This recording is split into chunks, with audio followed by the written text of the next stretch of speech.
Hey guys, how to detect chess cheaters? It's actually very easy. If someone beats you, just report him.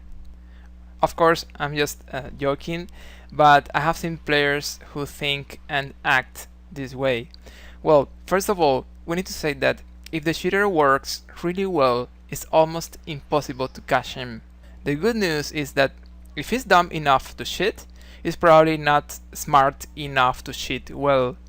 Also, we need to keep in mind that there are special softwares for cheating which allow players to cheat even in Blitz, Bullets, and Ultra Bullets. So we could be talking about professional cheaters. In this video, I'll give you 7 tips to detect chess cheaters, and I will focus not only on the basic and easy to catch cheater, but also on some others a little more sophisticated ones. And yeah, I have studied some of them and I know how these guys work. But also I want to show you real and practical examples of some cheaters that I might have detected and reported. By the way, as a curiosity, I want to show you some messages that chess.com has sent me as a confirmation of cheaters that I have reported. Observe that usually they don't specify the usernames of the cheaters to respect the privacy of the members. So let's get into it. These are 7 tips to detect chess cheaters. The first ones are for basic cheaters, and as we advance, we focus on more skilled cheaters. The first technique is very logical. Check mistakes and blunders in the game analysis. If you analyze your game and you see that your opponent didn't make any mistake or any blunder, well, that's extremely suspicious, especially among beginners, intermediate players. That doesn't happen very often. Here we have an example. This is a game more or less of 20 moves, and that's not so normal that a player with a rating of 1100 in a game of 20 moves more or less makes no mistake, no blunder. It can happen, but at least it's suspicious. Second tip, check the time per move. See if he is using around the same time in every single move. For example, if he takes around 15 seconds, maybe 13, 14 or 16 in every move, this is very suspicious. Maybe it doesn't prove anything, but it makes me think, why is he delaying the same time in every single move? Tip number 3, observe accuracy in game's history. Here we have an example. This is an intermediate player and he has been playing basically every game with an accuracy over 95%. This is not normal. Best case, we could say this is suspicious, but actually according to my experience, we could almost for sure say that he's cheating already, only with that information. Number 4, see if he plays too slow in logical moves. Here I have an example. This is not from a cheater's game, it's just a classic game. I took this position to make my point. Imagine a position like this. It is black to move. We are supposed to see a recapture on e7. Of course, black wouldn't recapture with the king because they lose the castling and the king is on an open file, so the normal move is knight takes e7. If in a 10 minutes game your opponent thinks 30 seconds to play knight takes e7, well, that makes me think what is going on, because the move is very logical and it's basically the only move he can play. Number 5, see if he plays too fast in really tough moves. Here we have this example from the same classic game. In this position it is white to move, and the best move according to engines is the surprising and really hard to find rook g7. Observe, the rook is hanging, the king can take it, also the queen can take it, but well, the idea is that if the king takes, you take the queen with check, and if the queen takes, you get the rook behind on this line, also with check. So if in your game your opponent plays a move like rook g7 in 3 seconds, and then you see that it's actually the best move in the position, well, at least it's suspicious. One more time. Technique number 6, check if the quality of his moves drops in time trouble. Many cheaters use a very simple process where they see the move that the opponent played on the board, they play that move on the other tab or the other software, and then they see what the engine plays in that position and they bring it back to the original board. As you know, that process can take some time, and if the game is too long, the cheater can get under time pressure. If a player has been very strong and very accurate, taking a big advantage during the first, let's say, 30 moves, and then suddenly after move number 30, when he has, let's say, 1 minute or less in the clock, he starts playing very bad moves and making blunders, well, this is another drop in this glass. And finally, my tip number 7 to detect chess cheater: observe the naturalness of the moves he plays. And this is a powerful technique. I want to show you some example about this. In this position, it is white to move. Let me show you where this is coming from. Black played some knight g5, white took that knight, and then queen takes g5. The normal move in a position like this is some knight takes d5 or pawn takes d5. It's a pawn hanging, it's a pawn that we can get and then continue with a very comfortable advantage here for white. Instead of that, do you know the move this player made on the board? Well, he just played here g3, and that's extremely suspicious. I mean, you're moving one pawn in front of your king, you're not taking one pawn that is hanging there on d5. Why would you play g3?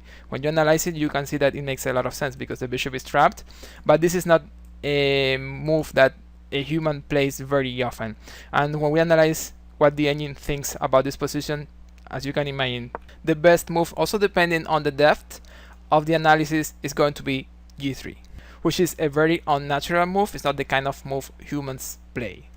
And this is another example. It is white to move here. We are in the opening. This is move number 4. White played here bishop c4, which is not the best move in this position of 4 knights. Here bishop b5 or d4 are a little better, but bishop c4, black has some very strong move, and that move is knight takes e4. And there is that after knight takes e4, black can play d5 and get a good position because white doesn't have the central pawn. Of course, this is a theoretical move, but according to my experience, I can tell you that players with 1100 don't find this move very often. So not very often they play knight takes e4 in this position. That's actually rare.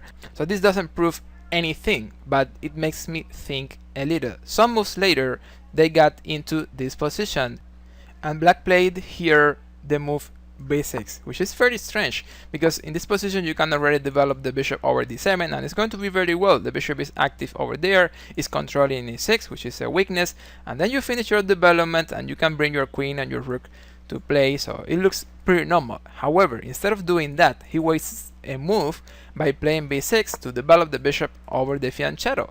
This idea is actually very strong, but I don't think it's the most logical move in that position. Of course, when we analyze this with engines, it's going to be one of the best moves in the position for sure.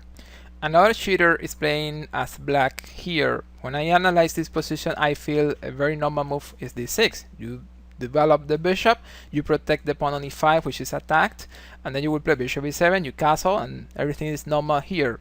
However, in this position, black played bishop d6, which is a move we usually avoid because we are blocking the pawn on d7. So he protected that pawn on e5 with the bishop there on d6. I don't have to say that when we analyze this position with the engine, the best move is of course bishop d6. And this is another interesting moment in the same game. In this position, white takes the pawn on e5. I feel it's extremely natural to capture this pawn on d6. It's hanging, so we can take it, and then we are attacking the knight. So I don't see any reason to play something different than c takes d6. Well, the move black played in this position was rook e8. One more time, one of the best moves in the position. When we analyze it, we can see that it's very strong because we're attacking the knight, also the pawn. But it's not a human move. I mean, there are a lot of things here like pawn takes pawn, and then you don't get that pawn. How do you decide that rook e8 is actually so strong? Well, and I will use one last example to make my point. This game is a cheater masterpiece. This is an art work for cheaters. Observe what is going to happen here. It is black to move, and in this position black played the surprising f5 and is hanging the queen on d8. I'm not sure what happened here. Probably he was not using the engine yet, or probably as part of the cheating and also trying to make it look like a natural game with mistakes, blunders, and everything. So not really sure about what happened at this point. but observe what is going to happen afterwards. Here white takes the queen on d8, and black recaptures with the rook from a8. This is very normal. White plays a4, and here we have f4. Nothing strange up to now. White plays a5, we move the bishop to c5, and white plays here king g2. At this point, the move black is going to play is already suspicious. I think of this position, and I can find moves like king h8, so I can use the open file for the rooks, or maybe, I don't know, h6 to play king a7, or c6 to play d5. Those are some ideas I can imagine here. However, in this position, black played the surprising move b5. I think you already know which is the best move, or one of the two best moves according to engines in this position. It is this one, b5. Here a takes b6, capture en passant, bishop takes b6, bishop d5, and again here something extremely strange is going to happen. Black played in this position the surprising move king g7. I don't see a reason to play king g7 here. I think, one more time, king h8 is very normal. It's a move that any human could play, either a 1200 or a master could play here. So I feel king h8 is normal. I feel maybe c6, but I don't see a good reason to play king g7 here. One more time, the engine likes a lot.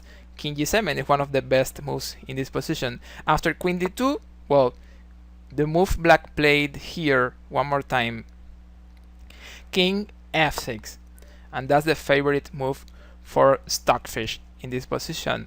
So I think it's very clear, especially when we analyze the moves king g7 and king f6.